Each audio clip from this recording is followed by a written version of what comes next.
the kickoff. Let's go crazy, let's get loud. Ladies and gentlemen.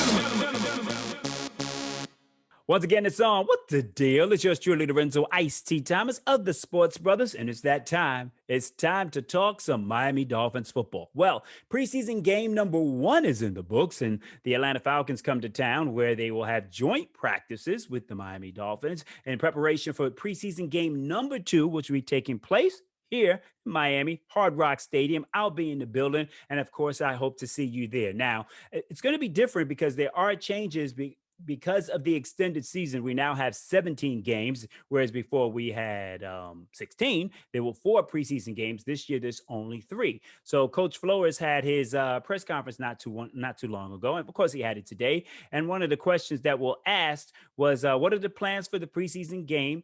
And will you treat the preseason game similar to number 3? And also he was asked about the reasons why Xavier Howard, Byron Jones, and Emmanuel Ogbah, who practiced last week, but they did not play in the preseason game against the Bears. What is their status for this upcoming game? Ex Byron Ogbah. They were out with I'm sorry, we just wanted to rest those guys. Hearns is dealing with something. So he's kind of rehabbing and taking things one day at a time. So that was for those 4 guys you mentioned. We got Atlanta coming in, and we got the players today reviewing the game film. We'll kind of talk about next week's preseason game in a few days. We're a little ways away from that, Barry. So, and we got 2 good days of practice with Atlanta. That's kind of where the focus is. Based on how that goes, we'll kind of make a determination on what we'll do. Now, most of the beat writers were writing about the performance of the Miami Dolphins offense, defense, special teams, but the offensive line got a lot of attention. Did it perform well? How well did it do? And more specifically, Coach Flores was asked directly about the performance of left tackle, Austin Jackson. I thought he did some good things. I thought he competed well. Playing against a good front, some good players over there. I thought he competed well. I thought he did some good things in the run game, did some good things in pass protection.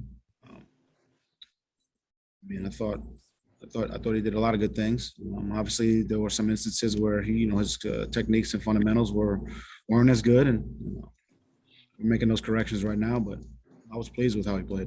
Yeah, there were times that Austin Jackson and the offensive line played well. However, on the second drive of the game, after the 50-yard completion from Tua Tagovailoa to Mike Gesicki, the Dolphins were set up at the 2-yard line, 1st and goal, and were not able to punch it in. The Chicago Bears defense outplayed the offensive line of the Miami Dolphins, and Coach Flo was asked about the importance of taking care of those opportunities when you get into the red zone. Obviously, anytime you're, in the high red, low red, in that red area, cashing in and with a touchdown is what you want, what you're looking for, and in order to do that, you got to have good execution, which we didn't have down there. I thought it was good for us to learn from that. I think guys understand. We just met about it. Understand how important those opportunities are, and how important our execution is when we get into the scoring range. So, again, another learning opportunity for our team.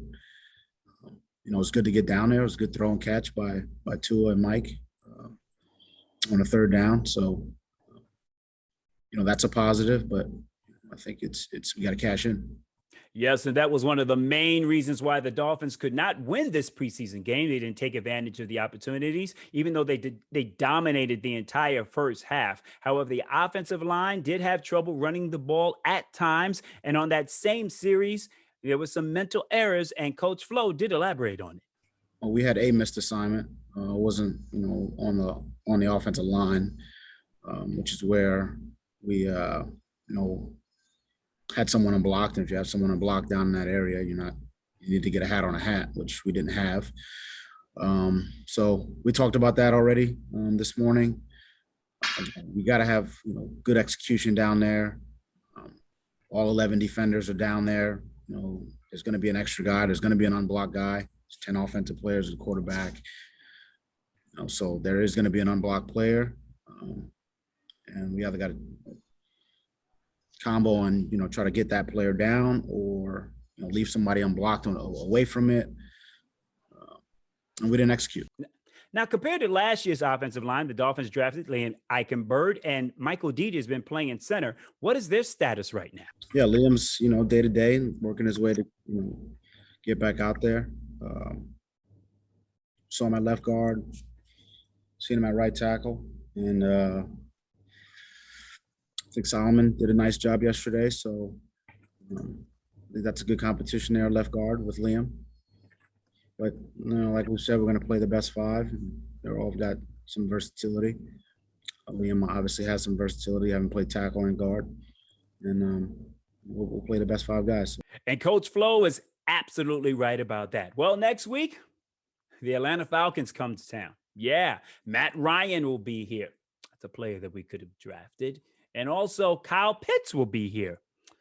It's another player we could have drafted, but we didn't. But we have Jalen Waddle. I'm definitely happy. And those joint practices will be interesting to see how the secondary is able to cover Kyle Pitts during those two joint practices. And of course, on Saturday night, as the Falcons take on the Miami Dolphins at the Rock, I'll be in the building. And of course, the Sports Brothers will be representing big time. And I hope to see you there. Until next time, for Jeff Fox, I'm Lorenzo Ice-T Thomas. Peace and be wise. I'm gone. See ya.